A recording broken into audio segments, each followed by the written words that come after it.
Elena Morales era una periodista obstinada, de esas que no aceptaban respuestas vagas y siempre cavaban un poco más profundo que los demás. Su reputación en Buenos Aires se había construido a lo largo de los años, principalmente por sus reportajes de investigación sobre corrupción y crimen organizado. En enero de ese año, trabajaba en una materia sobre la dura realidad de los refugiados en la ciudad. Su última entrevista del día había sido con un joven sirio, quien, entre lágrimas, contó sobre la violencia de la que había huido y los peligros que ahora enfrentaba en las calles argentinas.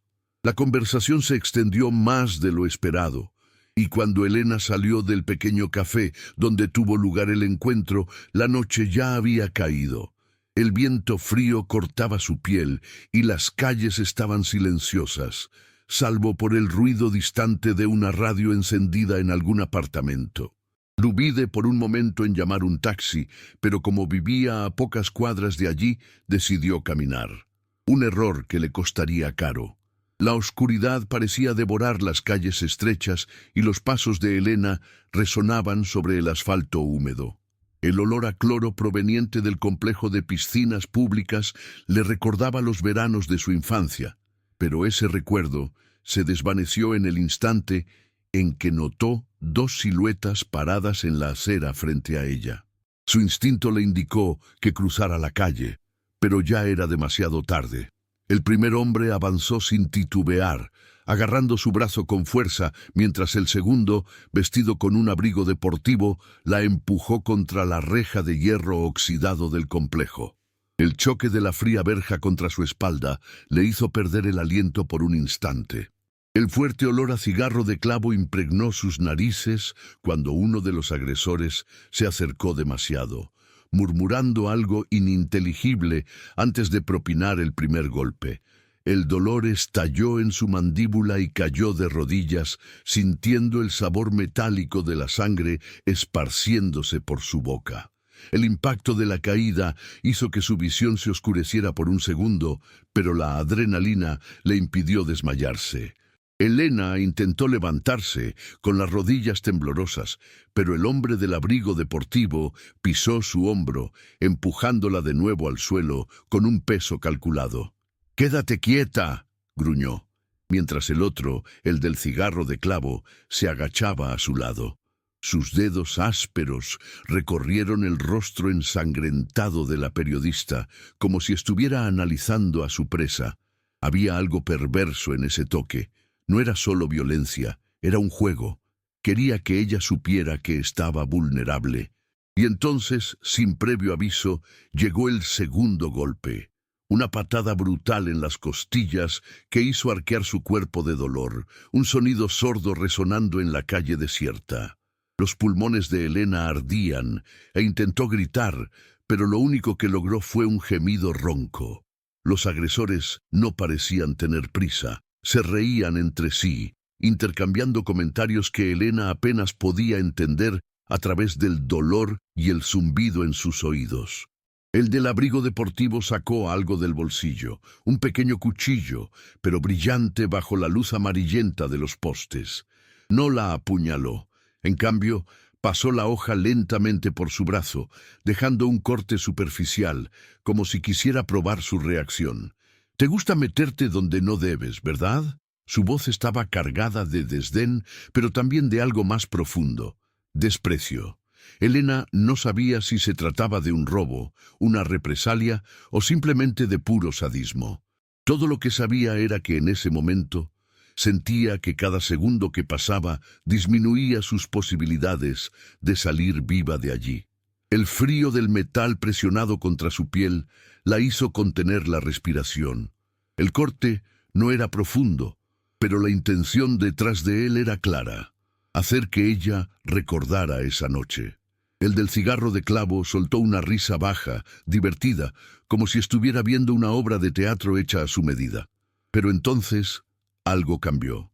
El sonido distante de pasos resonó en la calle desierta. Una pareja caminaba por la acera opuesta, conversando en voz baja, ajenos a lo que ocurría al otro lado de la calle. Por un breve momento, Elena vio su oportunidad. Con la poca fuerza que le quedaba, se retorció, empujando bruscamente al agresor hacia atrás. El hombre del cuchillo tropezó, perdiendo momentáneamente el equilibrio. Fue suficiente. Elena reunió todas las energías que aún tenía y gritó, un grito estrangulado, sofocado por el dolor, pero lo suficientemente fuerte como para atravesar la noche. Los dos hombres se miraron. No habían planeado tener un testigo. El del abrigo deportivo murmuró un insulto en voz baja, propinándole a Elena una última patada en un costado antes de jalar al cómplice por el brazo. En segundos, ambos desaparecieron en la oscuridad, dejando tras de sí solo el olor a tabaco dulzón y el sonido de sus propios pasos alejándose. La pareja al otro lado de la calle vaciló, asustada por el grito repentino. El hombre, de mediana edad y con una expresión desconfiada, dio algunos pasos en dirección a Elena, pero se detuvo. La mujer lo agarró del brazo, murmurando algo acerca de no involucrarse. Y entonces, como si nada hubieran visto, continuaron caminando. Sola en el frío suelo, Elena intentó controlar su respiración. Su mente daba vueltas, y cada centímetro de su cuerpo dolía, pero estaba viva. Y, más que eso, estaba furiosa. La policía llegó minutos después, llamada por un vecino que había oído el grito. Elena, aún sentada en el suelo, sentía el sabor amargo de su propia sangre mientras intentaba narrar lo sucedido. Sus ojos ardían, no solo por el impacto de los golpes, sino por la ira y la frustración. Describió a los agresores con detalles precisos: el olor a cigarro de clavo, el abrigo deportivo, la tatuaje en la muñeca de uno de ellos. Los agentes hicieron preguntas rápidas, anotándolo todo en cuadernos gastados, pero el escepticismo en sus miradas era palpable. ¿Se llevaron algo?, preguntó uno de ellos, como si la violencia solo tuviera sentido si fuera un robo. «Se llevaron mi tranquilidad», respondió Elena con voz seca antes de aceptar la ayuda para ponerse de pie. Los días siguientes fueron un torbellino. El dolor físico dio paso a una sensación de inquietud constante, como si estuviera siendo observada. Las noches se hicieron más largas. Cada sombra en el apartamento parecía ocultar una silueta. Cada ruido en la calle hacía que su corazón se acelerara. Pero lo que más la angustiaba era la falta de respuestas. Sin cámaras de seguridad en el área y sin testigos dispuestos a hablar, la investigación se estancó. La única pista era la descripción vaga de los sospechosos, algo insuficiente para encontrar culpables. Los policías parecían tratar el caso como uno más entre tantos en la ciudad, pero Elena se negaba a ser solo un nombre en un informe policial. Si la policía no podía resolverlo, ella misma encontraría la verdad, y lo haría de la manera que mejor sabía, contando su historia al mundo. 12 semanas pasaron sin ningún avance significativo. La frustración de Elena crecía cada día, alimentada por la sensación de impunidad y por el silencio de las autoridades. Fue entonces cuando decidió usar su mayor arma, su propia voz. En horario estelar, en uno de los principales canales de Buenos Aires, apareció frente a las cámaras, con un rostro marcado por la determinación, y contó todo. Describió a los agresores, detalló la violencia e imploró por información que pudiera llevar a la identidad de los criminales. El impacto fue inmediato. Las redes sociales estallaron con mensajes de apoyo, compartidos y teorías. Y en medio de ese torbellino surgió una pista. Una mujer llamó a la emisora diciendo que conocía a un hombre que encajaba en la descripción de Elena. No quiso identificarse, pero dio un nombre: Martín Krieger. La policía actuó rápido. En pocas horas localizaron y arrestaron a Krieger, un trabajador de la construcción, con un historial de agresiones y fraudes financieros. No intentó negar sus antecedentes penales, pero se mantuvo en silencio sobre el ataque. Durante el interrogatorio, los investigadores descubrieron que la noche del crimen él había estado en un bar local, pagando sus cuentas con una tarjeta de crédito. un detalle aparentemente banal, pero que sugería que no estaba solo. Surgió el nombre de un posible cómplice, Tomás McConaughey, un pequeño delincuente ya conocido por la policía por delitos menores. El cerco se estaba cerrando, pero Elena sabía que aquella prisión no significaba seguridad. Al contrario, significaba que ahora, más que nunca, alguien quería silenciarla. Los días que siguieron fueron una mezcla de alivio y tensión. El arresto de Krieger y la investigación sobre McConaughey eran avances importantes, pero Elena no podía librarse de la sensación de que aún había algo más. Era como si estuviera en el centro de una tormenta que apenas comenzaba a formarse. Y entonces, lo peor sucedió. En la mañana del día en que debía comparecer al tribunal como testigo, encontró una caja de flores dejada frente a su puerta. No había tarjeta, solo un arreglo elegante de lirios blancos, lo que a primera vista podría parecer un gesto de apoyo. Pero Elena era periodista, y las periodistas no creen en las coincidencias. Algo en esa entrega la inquietó. El presentimiento duró pocos segundos. Tan pronto como tocó la caja, la explosión reverberó por el edificio, sacudiendo las ventanas y lanzando humo negro por el estrecho pasillo. El estruendo se oyó a cuadras de distancia. Los vecinos salieron apresurados de sus apartamentos y los gritos resonaron en el edificio. Cuando llegaron los primeros policías, lo que quedaba de la entrada del apartamento de Elena era un escenario de destrucción. Fragmentos de madera y concreto esparcidos por el suelo, paredes chamuscadas por el fuego. En el centro del caos, el cuerpo de la periodista. La pericia determinó rápidamente que se trataba de un artefacto explosivo casero, activado a distancia. El asesino no solo quería matarla, quería presenciar su final. La muerte de Elena Morales generó una ola de indignación y temor. Periódicos, canales de televisión y redes sociales se inundaron con mensajes de protesta exigiendo respuestas. La policía intensificó las investigaciones y las miradas se volvieron inmediatamente hacia Martin Krieger y Tomás McConaughey. Ambos estaban bajo custodia, pero eso no los eximía. Durante el interrogatorio, McConaughey rompió el silencio. Nervioso, con las manos temblorosas sobre la fría mesa de metal, confesó su participación en el ataque original.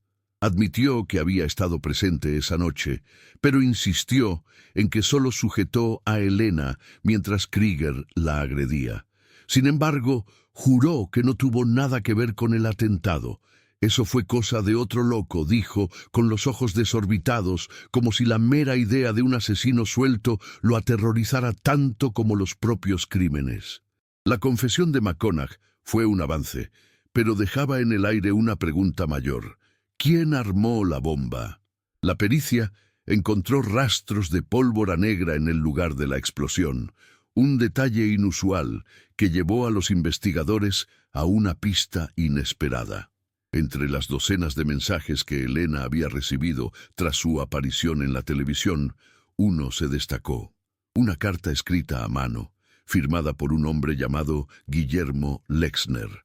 El detalle que llamó la atención, pequeños restos de pólvora en el papel. Lexner no era un nombre familiar para los investigadores, pero una rápida verificación reveló un historial preocupante. Había intentado en repetidas ocasiones ingresar al cuerpo de bomberos de la ciudad, pero fue rechazado por inestabilidad psicológica.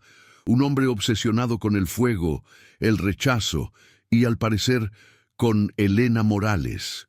La policía rastreó a Guillermo Lexner y lo encontró en un pequeño apartamento en la periferia de Buenos Aires. Cuando los agentes forzaron la puerta, se encontraron con un escenario inquietante.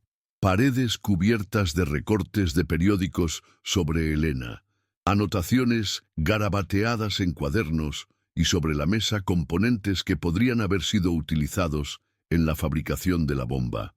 Lexner no ofreció resistencia al ser arrestado. Al contrario, parecía casi complacido, como si hubiera estado esperando ese momento. En el interrogatorio, confesó todo sin titubear. Dijo que admiraba a Elena, que había seguido su trabajo durante años y que creía que podía ayudarla a superar el trauma del ataque inicial. La lógica enfermiza detrás de su crimen se revelaba en cada frase. No quería solo matarla, quería liberarla. Quería ser quien pusiera fin a su dolor, aun cuando eso significara quitarle la vida de forma definitiva. Mientras Lexner describía con frialdad la fabricación del explosivo y el momento exacto en que presionó el botón del control remoto, la policía aún tenía una última pieza del rompecabezas por resolver: Martin Krieger. Tan pronto como se supo la confesión de McConaughey, Krieger se dio cuenta de que su tiempo se agotaba. En medio de la madrugada, intentó escapar de la prisión domiciliaria donde esperaba juicio, pero su fuga terminó de forma inesperada.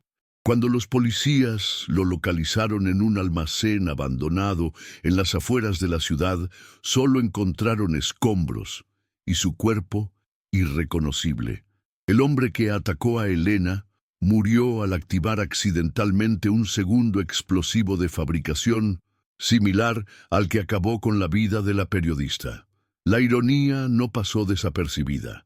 Aquel que esparció terror encontró su propio final en una explosión que él mismo pudo haber encargado. Con la muerte de Krieger y la confesión de Lexner, el caso finalmente tuvo un desenlace. Thomas McConaughey, considerado cómplice en el ataque inicial, fue condenado a 15 años de prisión, mientras que Guillermo Lexner recibió una sentencia de prisión perpetua por el asesinato de Elena Morales. Durante el juicio, Lexner mantuvo un comportamiento perturbador. Sonrió al escuchar la lectura de las pruebas, como si estuviera satisfecho por haberse convertido en parte de la historia de la periodista. En su última declaración antes de la sentencia, dijo solo una frase que heló la sangre de todos en la sala: «Ella aún me habla en mis sueños». La muerte de Elena dejó un vacío irreparable en el periodismo de investigación argentino. Su nombre se convirtió en un símbolo de resistencia y su último reportaje sobre los refugiados fue publicado póstumamente, recibiendo reconocimiento internacional. Amigos y colegas crearon una fundación en su honor, dedicada a la protección de periodistas amenazados. Pero para quienes la conocían de cerca, nada de eso traía verdadero consuelo. El crimen, que comenzó como un ataque brutal y terminó en un acto de terror, dejaba aún muchas preguntas en el aire. ¿Qué motivó realmente a Lexner a actuar?